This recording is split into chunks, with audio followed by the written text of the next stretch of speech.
Hello there folks, this is the Chaney Reviewer, and welcome to Silent Film Saturday episode number 17. This episode I shall be talking about the 1929 silent film Where East is East, starring Lon Chaney Sr. and directed by Tod Browning. This was Chaney's last collaboration with the famed director, and also his second to last silent film. He would also have to do the now mostly lost Thunder, and the 1930 talking picture remake of The Unholy Three. Where East is East stars Lon Chaney as Tiger Haynes, an animal catcher who has a beautiful young daughter, played by Lupe Velez, who falls in love with a young man, played by Lloyd Hughes, and that young man falls in love with the girl's mother, played by Estelle Taylor. This film, let me just prop it up here for a second, this is a Warner Archive title. Not much fancy. I mean, I like the cover because it's like the poster, you know. Not the best looking transfer of the poster onto the DVD cover, but that's a first world problem. Here's the back, and the film has the original music, meaning this was a movie tone soundtrack where it had sound effects and its own musical score. Movie theaters that had sound systems could play this, and you would hear a musical track along with animal effects, and other various sound effects like a gun being shot off and other things like that. The film runs 66 minutes, and I cannot tell you who wrote the music for this score, but it is a serviceable score for the film. This is, of course, an MGM film where Chaney had his contract for the rest of his life. And like most MGM productions, the production values are quite nice. Chaney's house in the film, the home of Tiger Haynes, is a very nice looking courtyard looking sort of set. It's got like vines and jungle trees and leaves everywhere, and it looks like it's been lived in, but at the same time it looks fake enough for it to be a movie set. And to me, movie sets that look fake are very fascinating. I for some reason, I really dig sets that clearly look like sets. It's a weird obsession that I have. I don't know why. I kind of dig that. It's kind of a sense of the fake or the false. And that the same goes true for the rest of the production values. Production values look very nice in this production. The film takes place in China, so you have like the marketplace, and you have them going down the river, and for the most part looks very nice, except when they're going down the river. That's not a very well handled effect. I believe that it was either might have been an optical printer, or maybe a really bad rear screen projection.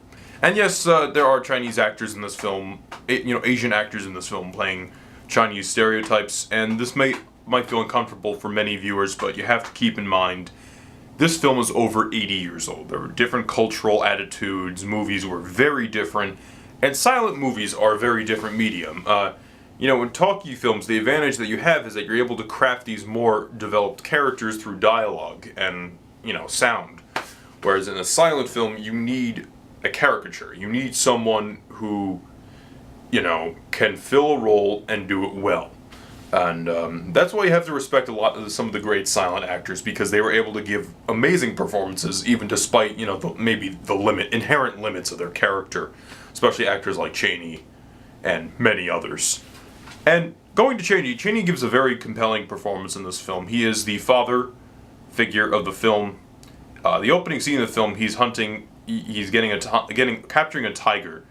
And, he's very patient. He's waiting for the tiger to go near the net, and he helps pull down the net. And you could see he's a well-orchestrated leader. He runs a business of that sort, and he wears the costume very well. And he also does really subtle but effective scar makeup. It's not like completely over the top, but it's noticeable enough for you to say, this guy's had his share of like battle, fights and scratches and things like that.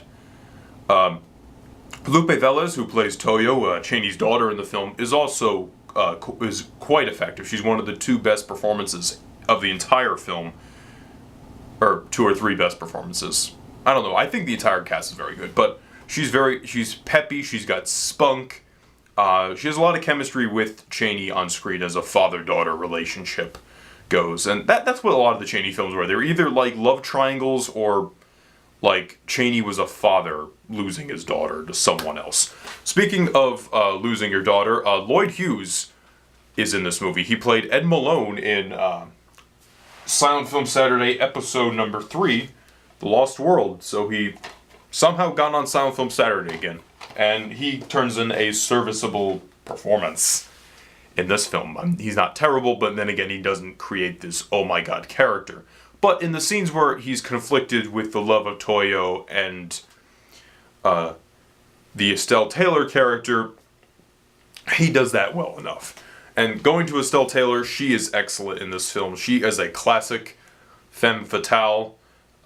She is the mother of Toyo, as we find out in the film. And Chaney does not like her. Chaney has tried to prevent his daughter from ever learning of her existence. And Chaney is so mad when, the character's name is Mademoiselle De Silva. And when she arrives, Chaney is not happy. And just, the way she carries herself is very sultry and odd sort of sexuality about her. Other characters to note, Mrs. Wang Wing, she plays the maid in one of the maids of the Chaney's house, and she's been on a few Silent Film Saturday episodes. She was in this one, and she was also, if I can find it, Mr. Wu, which is my most viewed Silent Film Saturday episode thus far, and Tell It to the Marines. So she is currently on 3 Silent Film Saturday episodes. Good job, Mrs. Wang Wing. And for those of you who are thinking I'm stereotyping her, that's her credited name that I found her on IMDb. Another character of note I like to mention is the maid. The maid of Mademoiselle De Silva. I forgot the actress's name, but she gives a very good performance in this film. She realizes her master's, her mistress's ways, and how she's a naughty girl, not a very good girl at all, and she kind of helps Chaney. She's just like, she's almost like a confidant, Chaney, and she tries to kind of spies on Mademoiselle De Silva and the Lloyd Hughes character's like relationship, and she knows it's not going to go down a very nice path at all. So she does a very compelling job in that sense, and it makes it a more full fleshed out film when your other supporting characters are also somewhat compelling. Now, first time I saw this film was like a year, maybe 2 years ago.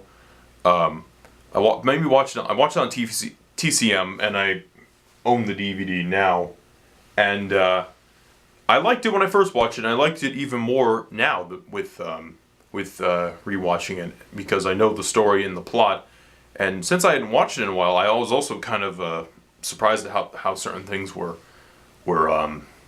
handled, and I thought it was quite effective in that sense.